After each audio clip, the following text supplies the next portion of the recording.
Classificação indicativa. Livre para todos os públicos.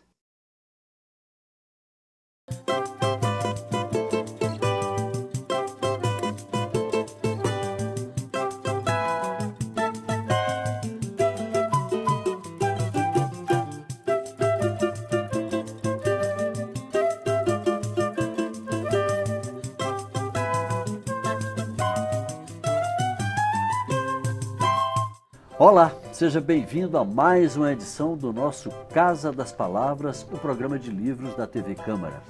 No programa de hoje vamos ter a participação de um escritor e jornalista que por mais de 13 anos pilotou o programa pioneiro de livros na televisão legislativa brasileira, Maurício Melo Júnior, diretor e apresentador do Leituras na TV Senado, que recebeu escritores famosos e ajudou a disseminar o hábito da leitura e da literatura em nosso país.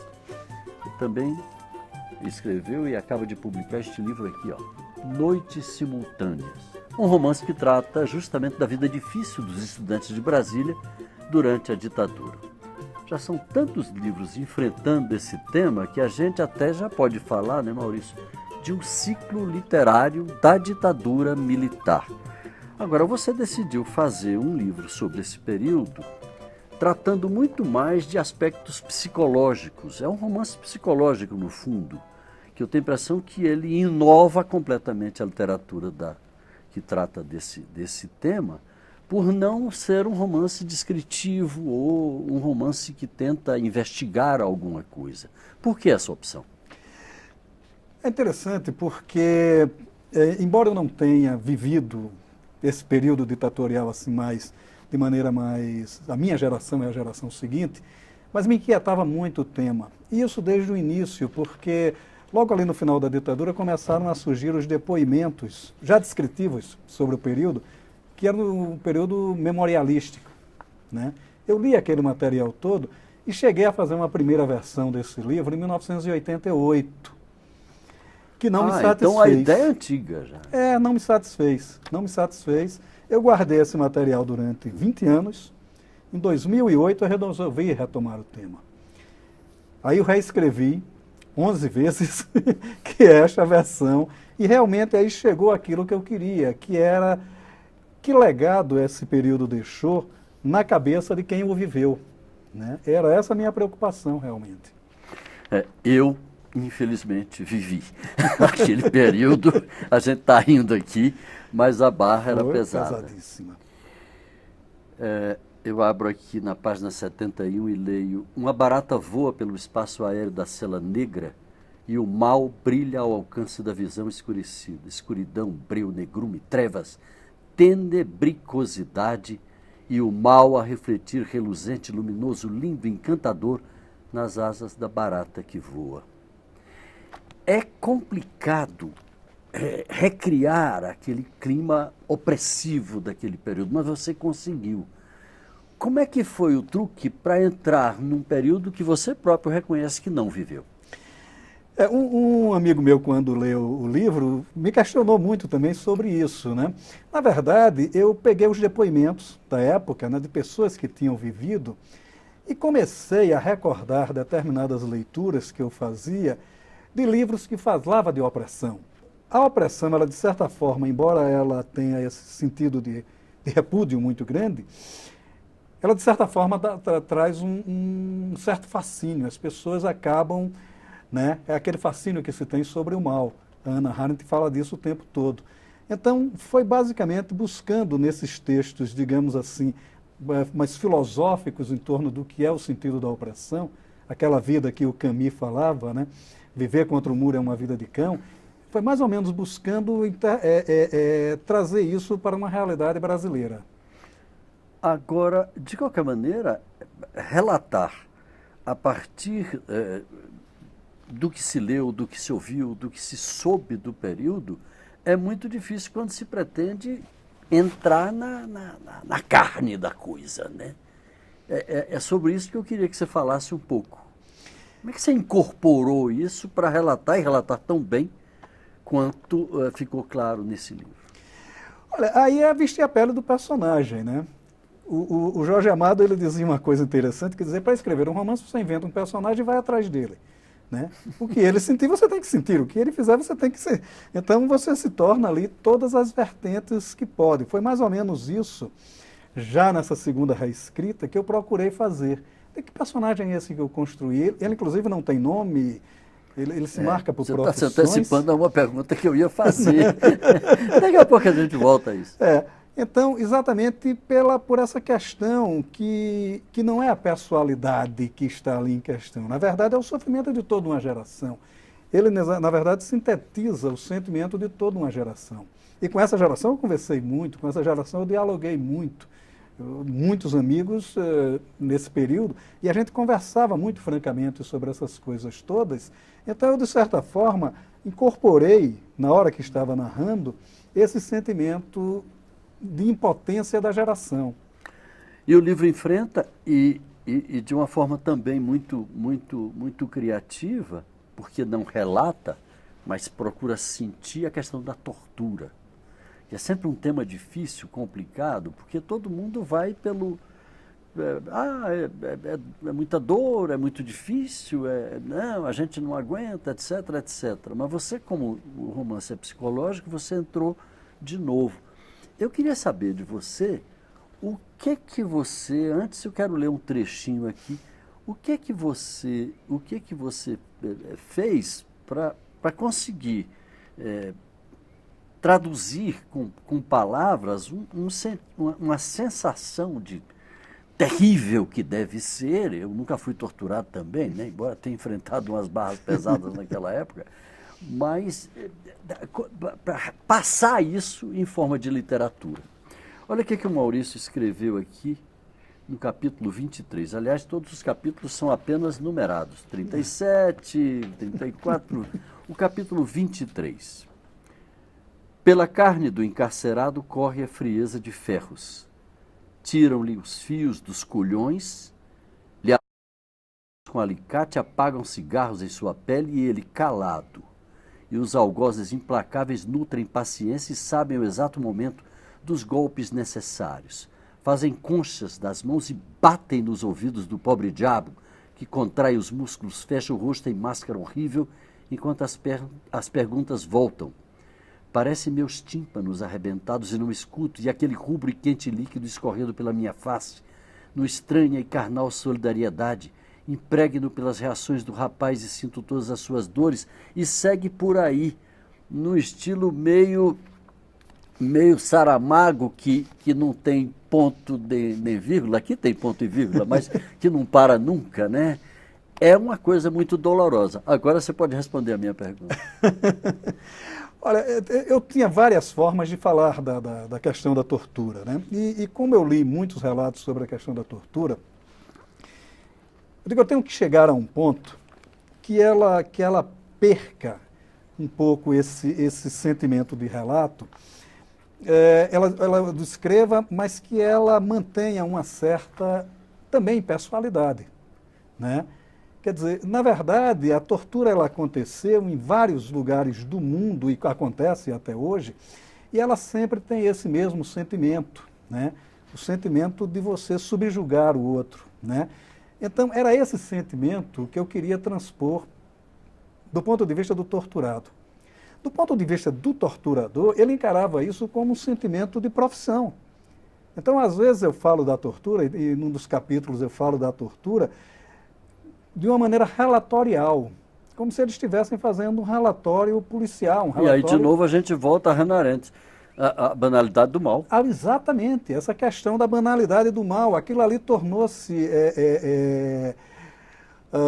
basta dizer que um dos grandes torturadores da história do Brasil, ou pelo menos um dos patrocinadores, o Philip Miller, o principal veio eleitoral dele no Rio Grande do Sul eram as estudantes secundaristas, as normalistas, porque ele tinha um certo fascínio sobre essas pessoas. Então, veja, o cara era um torturador, o cara era um cara que bancava a tortura no regime Vargas. Chefe de polícia do governo Vargas. Chefe de polícia. E, no entanto, do ponto de vista eleitoral, ele era quase que um congregado mariano.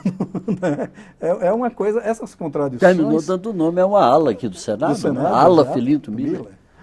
Então, são essas contradições do homem, né, que eu procuro, de certa forma, descrever nesse texto, tanto das vítimas como dos algozes, né? Então, foi uma maneira que eu encontrei para falar de uma época muito difícil, muito complexa, e de uma maneira, o que é que se solidificou numa geração todo esse passamento, digamos assim. Nossa.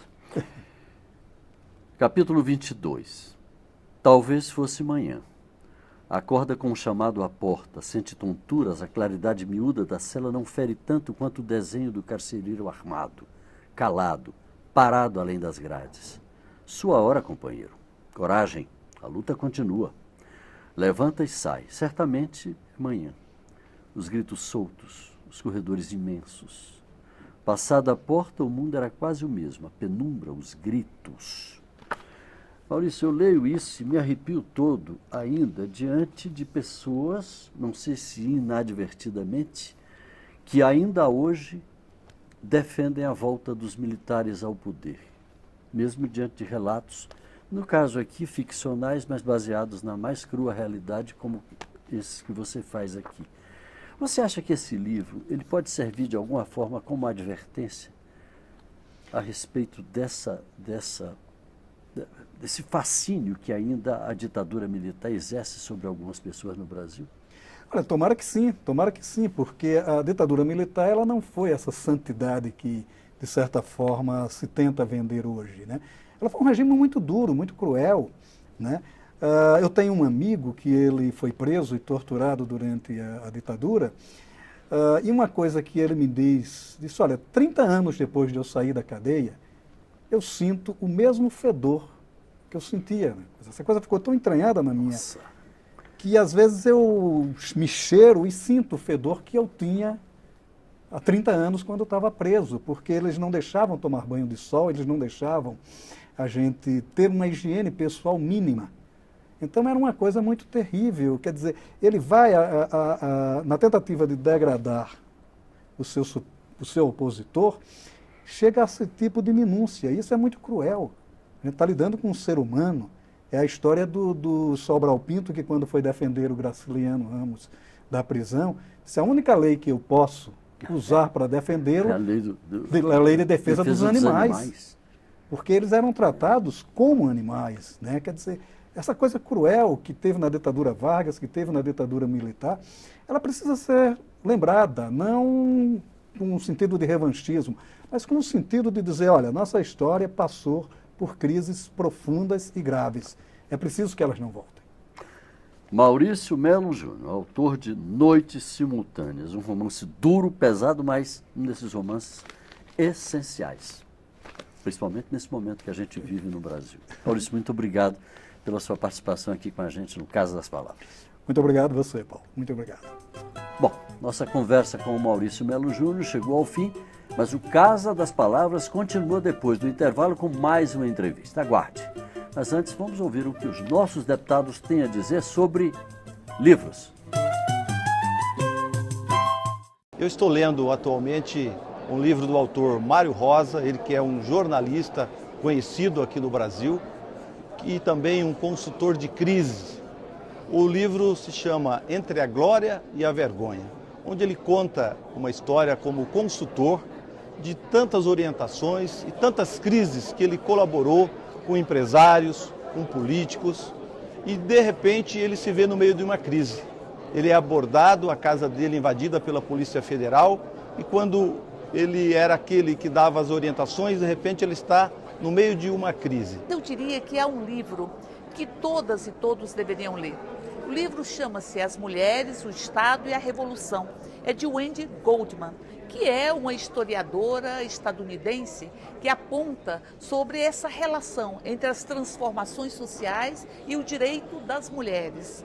Vale a pena a gente ler esse livro, porque aí a gente vai perceber que a gente só vai transformar a sociedade, só vai conquistar uma sociedade onde os direitos sejam a norma, onde a dignidade humana seja favorecida e valorizada, se nós conquistarmos direitos para as mulheres.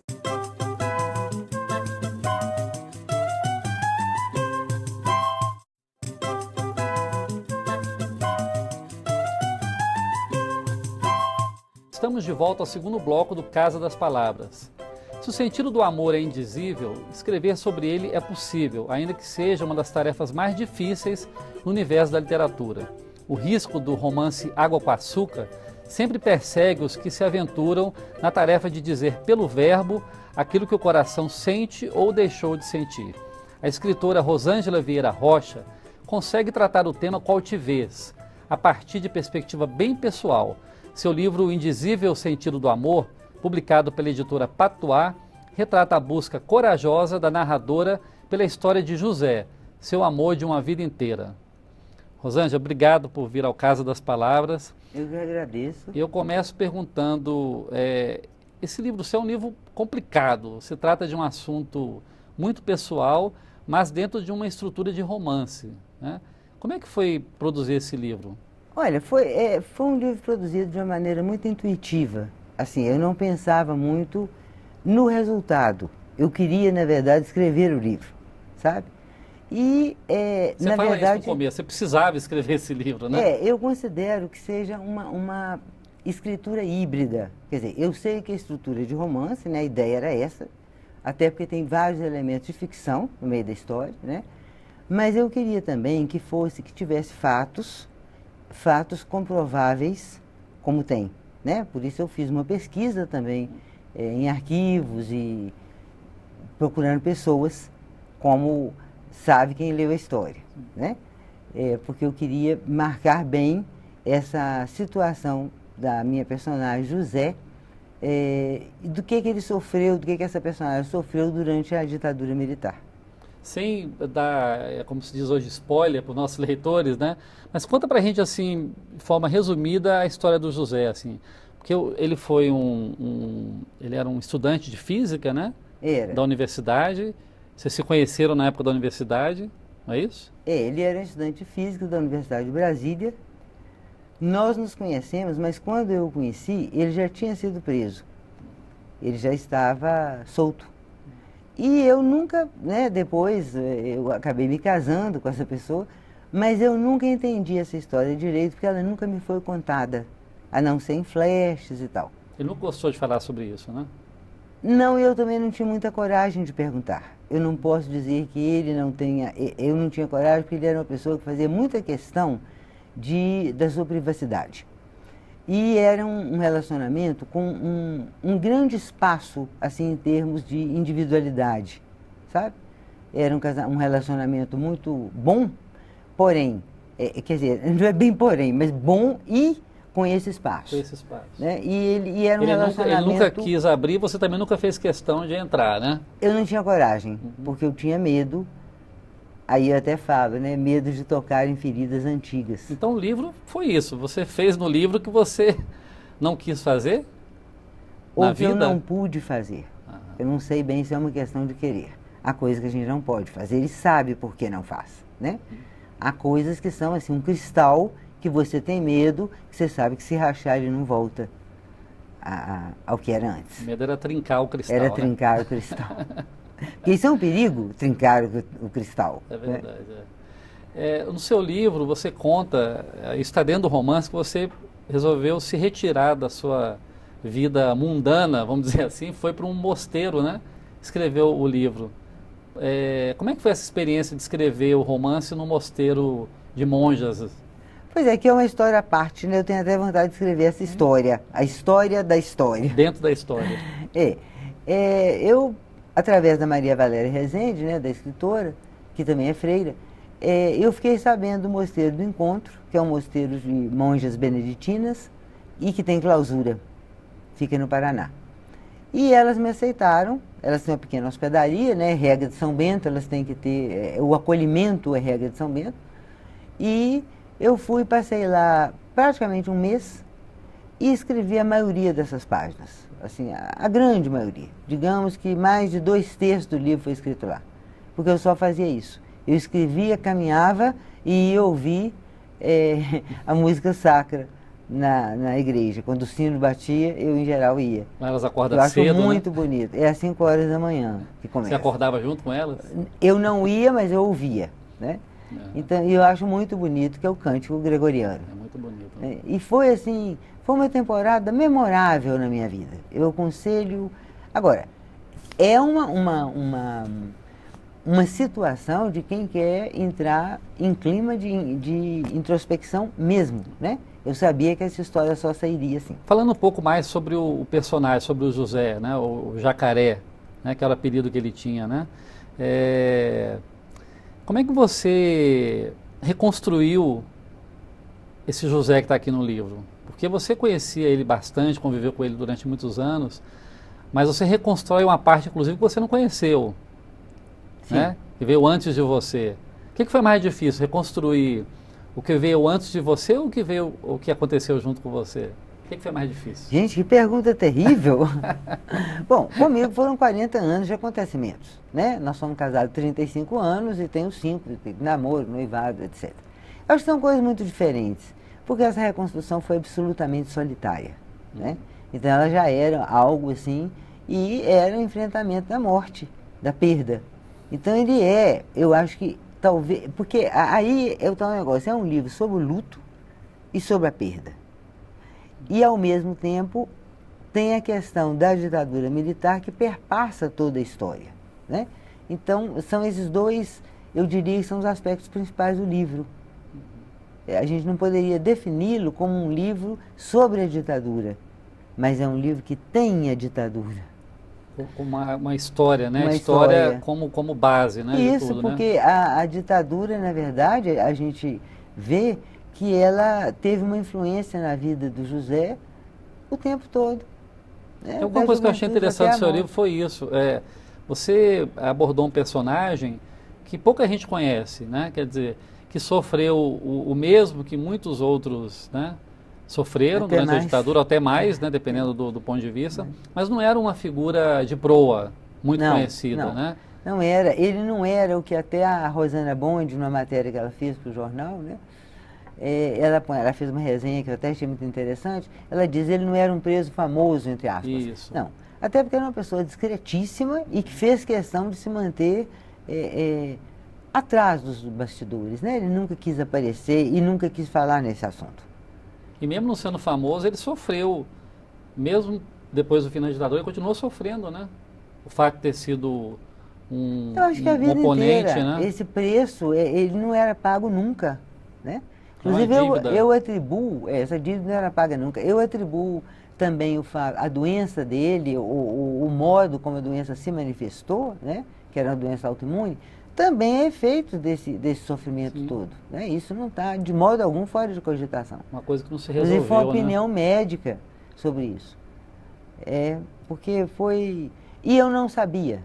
Eu intuía e não sabia, eu sabia sem saber, sabe? Sempre foi uma pessoa muito intuitiva. Agora, ao mesmo tempo, ele era uma pessoa que, quando ele falava não, o não dele era uma coisa espessa e redonda. Assim, eu não ia... Nossa, mas eu jamais ia me arvorar em bater de frente com esse não. Sabe? O não dele era não, com muita educação, falado muito baixo, mas era o não mais redondo que eu já conheci. Definitivo, né? Rosana, nossa entrevista está começando a se encaminhar para o final. Eu queria falar mais sobre O Indizível, Sentido do Amor, que é um livro que eu li, gostei muito. Apesar de ser um livro de luto, né? Como você falou, é um livro de uma viúva, né? Para usar uma expressão também de livros de viuvez, né? Mas que é um livro muito, muito solar, assim. Em alguns momentos ele é de muita esperança também. Eu queria falar um pouco sobre esses outros livros que estão aqui na mesa. Você escreveu muito já, né? Muita coisa boa. Livro infantil, eu poderia livro de complementar contos. essa questão da esperança. Fala um pouco sobre a sua obra. Sim, sobre o livro. Só para complementar a questão da esperança. Porque as pessoas são muito cheias são muitas facetas, né? E eu sempre tive muito senso de humor. Então, mesmo nas horas muito tristes e tal, tem sempre um momento de humor. Aí mesmo nesse livro tem umas passagens com alguma graça, porque a nossa vida teve isso, né? Eu tenho essa sorte, eu acho que é uma sorte, de sempre encarar as coisas. Tem um lado que eu acho engraçado, mesmo nas horas mais tristes. Sabe? Tem que ter, né? Tem que ter, senão não, né? Então, acho que você falou bem quando você fala solar. Ele também abre uma porta. Ele não é um livro que fecha. Ele não é um livro de não. Ele é um livro que tenta esclarecer e abrir. Né? Pelo menos era essa a ideia. E esses antecessores do Indizível? Você tem livro Pois aí é, na infantil, verdade, contos, né? E romances também. romances. O nosso tempo é curto. Eu acho que eu falaria um pouquinho sobre os livros infantis, talvez, Sim. né? Que eu comecei a escrever em 2008 para criança. Sempre na faixa 8, 10 anos, que é a faixa que eu entendo melhor. E sempre sobre questões que fazem as crianças sofrerem. Como, por exemplo, o primeiro livro foi esse, o primeiro infantil, A Festa de Tati, que é uma menina com necessidades especiais, sabe? E esse livro foi muito bem recebido, ele foi adotado em diversas escolas, inclusive aqui do Distrito Federal. E eu queria contar um pouquinho de como foi rica a experiência, é rica, de escolas infantis. Eles convidam muita gente. Ah, sim, pode contar, a gente tem um minuto ainda, pode contar. Especialmente escolas do entorno, escolas públicas, escolas pobres. As perguntas são maravilhosas. Isso Esse dá um livro, né? contato com as crianças. Sabe, é de uma riqueza, porque a criança tem uma coragem, né, para perguntar, e a gente sai assim renovada, sai outra pessoa, por causa dessa naturalidade, dessa espontaneidade. Então eu acho que isso me alimenta também. Volta e meia eu escrevo para a criança e dou, sabe, como se eu relaxasse um pouco e aproveitasse esse lado lúdico. Escreveu já 5 livros, né, para criança? Não, infantis são 7. São 7? Aqui tão só tem faltando 5. 2, Tá. São 7. É. São 7 e 5 para adultos, né? Tem um de contos, que é o Pupilas Ovais. Sim. Você escreveu contos também, né? Escrevi. É. Que, aliás, é um gênero que eu gosto muito. Pupilas Ovais. É. Teve um que foi até premiado, não foi? Tem foi 2 premiados. O Véspera de Lua ganhou o Prêmio Nacional de Literatura da Que é UFMG. romance, né? É um romance, que eu relancei ano passado. E Rio das Pedras é Rio romance das também? Pedras ganhou Bolsa Brasília de Produção Literária em 2001. É um romance aqui da também, Secretaria de né? Cultura. É um romance. Então, são 3 romances já. São 4 romances. 4 porque romances. tem o Fome de Rosas. Ah, o Fome de Rosas. Que está aqui, Tá aqui. foi patrocinado pelo FAC. Ah, tá. São 4 romances, São 7 4 livros romances infantis e um e 7 livro de infantis. contos, né? Muito bom.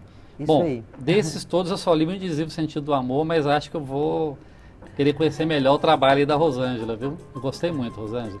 Obrigada, Beto. Obrigado por vir ao Casa das Palavras e sucesso na divulgação do seu livro. Eu que agradeço por essa oportunidade e achei muito bom ter vindo aqui. O Casa das Palavras termina aqui. Escreva para nós. Nosso e-mail é casadaspalavras@câmara.leg.br ou então telefone para 0800 619 619. É de graça. Você pode assistir este e outros programas no nosso site da TV Câmara, www.câmara.leg.br/Casa das Palavras. Obrigado pela audiência, boas leituras e até a próxima.